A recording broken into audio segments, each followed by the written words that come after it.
খেয়াল করে দেখো সবাই, বায়ু মাধ্যমে 10 কুলম্ব আর 20 কুলম্ব। তো এই 10 কুলম্ব আর 20 কুলম্বের দুটি বৈদ্যুতিক চার্জ পরস্পর হতে কত সেন্টিমিটার দূরে আছে? 50 সেন্টিমিটার দূরে। একবারে ফিল করো, ঠিক আছে, যে কী বলতেছে। এটা কিন্তু দূরে আছে লেখা, ঠিক আছে, দরে আছে কিন্তু লেখা না। এদের মধ্যবর্তী বল সেটা কত, সেটা আমাদের নির্ণয় করতে হবে। তো অনেকে তো এই সূত্র জানো নাকি, যে এফ সমান সমান K Q1 Q2 divided by D square. এই সূত্র দিয়ে আমাদের কি করা লাগবে? এই ম্যাথটা করা লাগবে।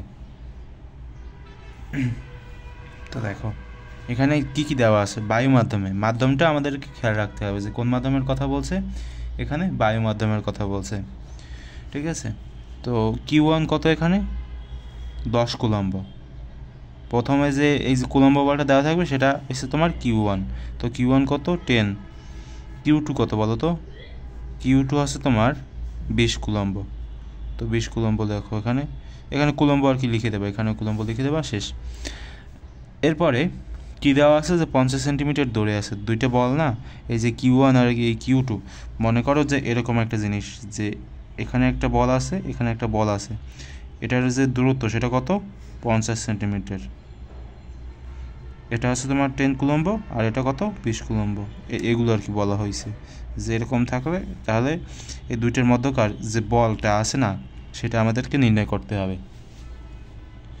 তো দেখো আমরা এখন ডি সমান কত লিখতে পারি? 50 সেন্টিমিটার। কিন্তু 50 সেন্টিমিটার দিয়ে তো আমরা ম্যাথ করতে পারবো না, কারণ তোমার দূরত্বের যে একক সেটা তো আর সেন্টিমিটার না। আমাদের কী করতে হবে?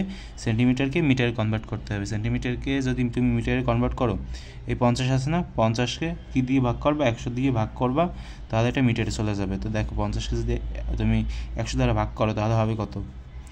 এখানে থাকবে 1, নিচে থাকবে 2, তার মানে কি 0.5। 0.5 কি মিটার। এরপরে কি করতে পারো? কে এর মানটা লেখো এখানে। কে এর মানটা কত বলো তো? কে হচ্ছে কি বলো তো? একটা ধ্রুবক। এটা সবসময় তোমাদের দেওয়া থাকবে বা তুমি মনেও রাখতে পারো, এটা তোমার ইচ্ছা। যদি তুমি মনে রাখো ভালো, যদি না মনে রাখো তাহলেও সমস্যা নাই, এগুলো দেওয়া থাকবে পরীক্ষার খাতায়। পরীক্ষার খাতায় তো দেওয়া থাকবে না, কোনো কোশ্চেনে দেওয়া থাকবে। তো 10⁹, এটার একক কী বলো তো? Newton metre square per coulomb square, ঠিক আছে। এটা হচ্ছে আমাদের কি একক। আচ্ছা, তার মানে এফ সমান হোয়াট। তো আমরা এখন ম্যাথটা করি। কোশ্চেনটা একটু ভালোভাবে পড়বা, পড়লে তাহলে বুঝতে পারবা, ফিল করতে পারবা আর কি। এই চিত্রটার মাধ্যমেই আর কি এগুলো ফিল করা যায়।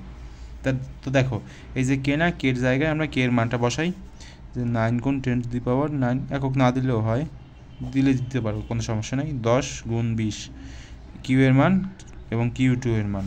ডি স্কোয়ার কত? 0.5 এর ওপর স্কোয়ার। এখন ক্যালকুলেশন করো। তো ক্যালকুলেশন যদি করো না, তাহলে কি আসবে? এখানে আসবে তোমার 7.2 × 10⁻12 নিউটন। এটা হচ্ছে আমাদের অ্যান্সার। তো এরকমভাবে এগুলো করতে পারবা খুব সহজে।